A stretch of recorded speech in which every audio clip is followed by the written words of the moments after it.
This is my 1989 Honda Transalp.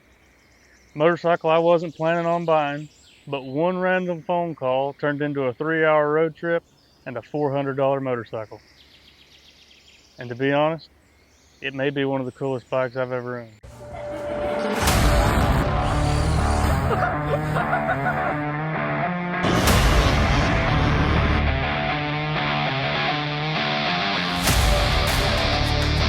What's going on, guys? Welcome back to Roost HQ.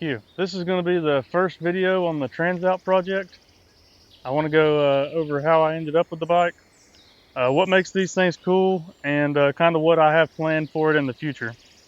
Because if I'm being honest, I wasn't really even in the market for an adventure bike. Now, I'd wanted an adventure bike for a while, but wasn't really high on the priority list. My buddy Cole's had one for a while. He's been trying to talk me into getting one.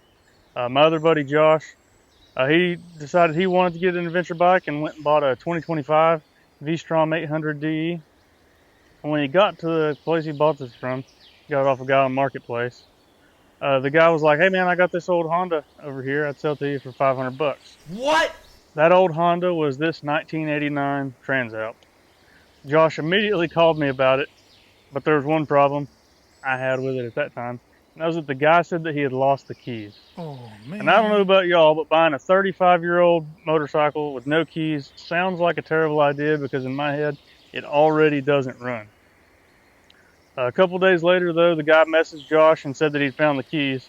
And at that point, me and Josh basically decided, how wrong can one really go with a $500 motorcycle that runs? A day or two later, we ended up getting rained out, and we loaded up, made a 3-hour drive to go look at it. Honestly, the second I saw the bike in person, I knew I was probably coming home with it. It wasn't perfect, it's old, it does have some scratches, and it definitely needs a little attention here and there. We'll just call that character. The craziest part, I didn't even have to negotiate with this guy. I took it for a little test ride. When I came back, I just pulled it right up on the trailer, so figured it's pretty obvious that I was buying it. And as I pulled out my money, he said, "Y'all drove a long way, so 400 bucks will do." And against my better judgment, I insisted that he take the 500, but he said no, and he sold it to me for 400 bucks. So for $400, I became the owner of this 1989 Honda Transalp. Now, if you don't know much about these bikes, the Honda Transalp kind of has a cult following. Overseas, they were super common in Europe.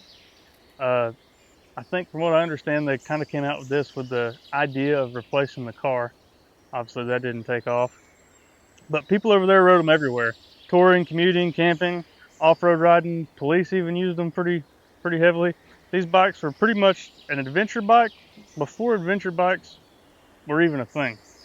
And honestly, when you look at it, you can kind of see where the modern adventure bike came from. This one is a 1989 model. It's called a 600. It's a 583cc V-twin. It runs 2 carburetors, 5-speed transmission, and I think it's right around 50 horsepower, which by today's standards doesn't sound like much, but it really doesn't feel underpowered if I'm being honest. High speed, it cruises pretty smooth. I think it's comfortable around 65 to 70.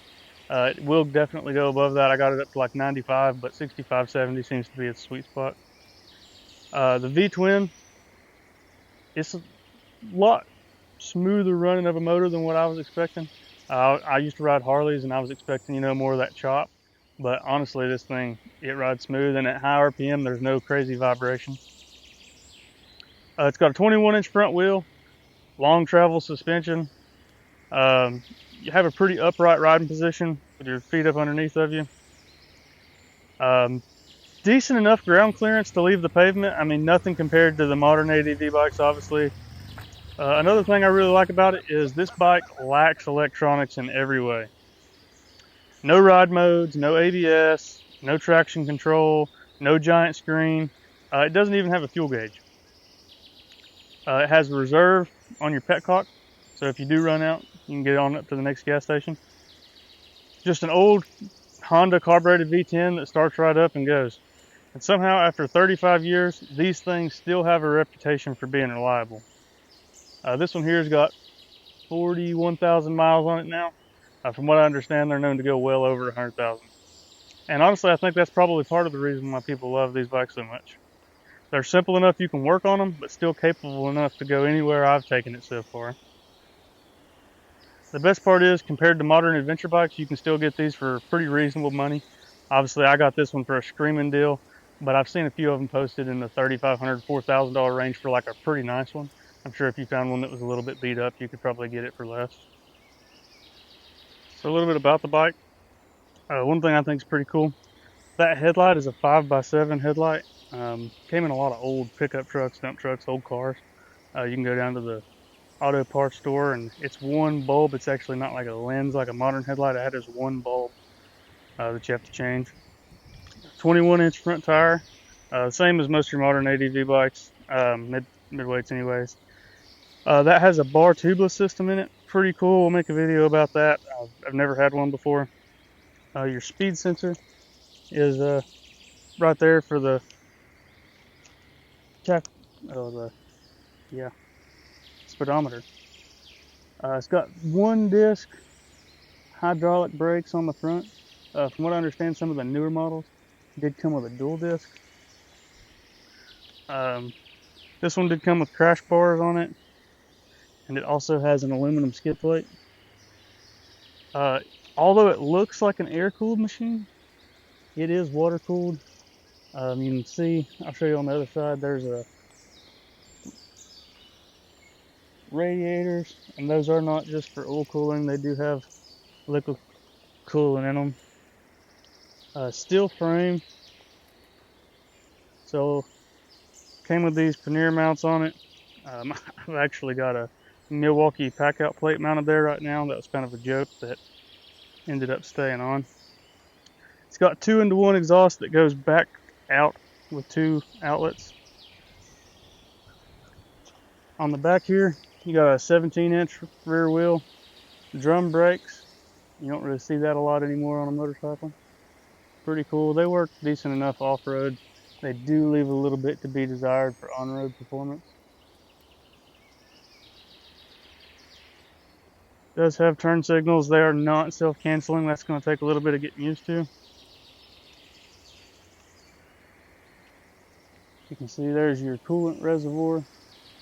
There's the petcock. Like I said earlier, this thing doesn't have a fuel gauge, so when you ride, you put it in the on position. If you drop it, or you're parked for a while, you put it in off, and if you run out, you have reserve. I figured out, so it's got a 4.8 gallon tank, and when you run out in the on position, it holds about 4 gallons, so you got 0.8 gallons to get you to the next fuel stop. And with this thing getting pretty good mileage, I think that'd probably be plenty enough. The seat is pretty comfortable. It's actually narrow enough when you're riding off-road. It doesn't feel massive between your legs. But when you're sitting, it's not terrible either. A good riding position. This one has Renthal dirt bike handlebars on it.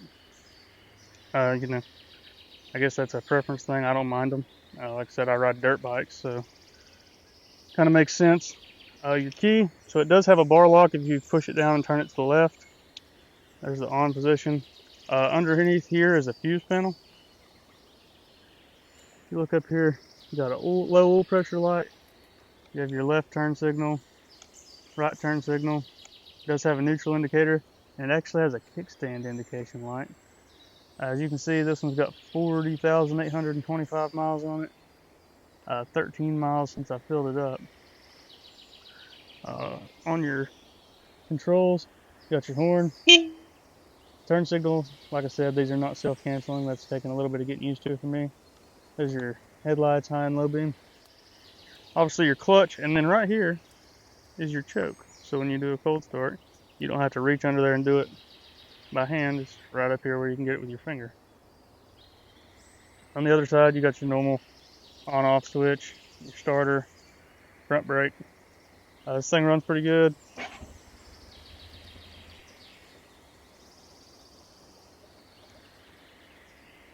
Going back in the power department, like I said, this thing makes about 50 horsepower. I think they claimed 55. There's no telling if this one's actually pushing that at this point. Definitely needs some valve adjusted, and that might help. But to be honest, that really doesn't leave too much to be desired.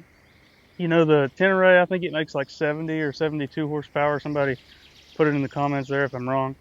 The V-Strom makes 80 something, and I have ridden them both. The V-Strom more extensively than a Tenere. So whenever I seen this thing made about 50, I figured it was just going to be a turd, and couldn't be further from the truth. When you're off-road, more power than you could want. When you're on gravel, still more power than you could want. It'll spin a tire anytime you want to. It'll spin tires on asphalt. As far as doing wheelies, it doesn't really seem to want to pick the front end up even on the asphalt.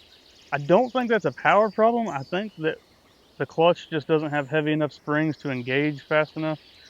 Like I said, when you're going down the road, it's got plenty of power to be playful and have fun. And like I said, it'll run the higher speeds with no problem. Once I get up to 50, I go ahead and put it into fifth gear, and I could go all the way down to 35 and all the way up to 90. And if I'm not in a real hurry, I don't have to speed up or change gears to speed up or anything. I just ride the bike. Plenty playful. Like I said, this video is really just an introduction for this bike. I plan on doing some maintenance and valve adjustment videos. Obviously, we've got to service it, oil filter, air filter. I've got to put tires on it here soon. It's something we'll make a pretty good video about. It has a bar tubeless system on it. Never heard of that before. Apparently, from what I've learned about it, it's pretty expensive and it's pretty neat to say the least. We've got a few little problems we're going to have to fix on the bike. Nothing crazy. Definitely be doing some ride videos, a camping trip.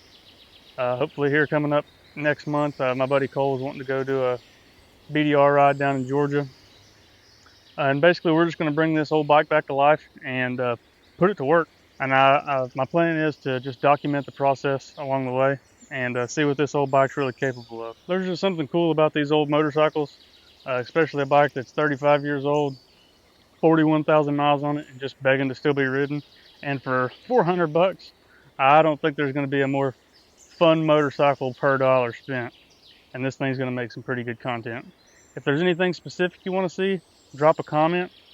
And if you've enjoyed this video, don't forget to like and subscribe. We've got a lot more Transalp videos coming soon. Appreciate you watching. This is Roost HQ, and we're just getting started.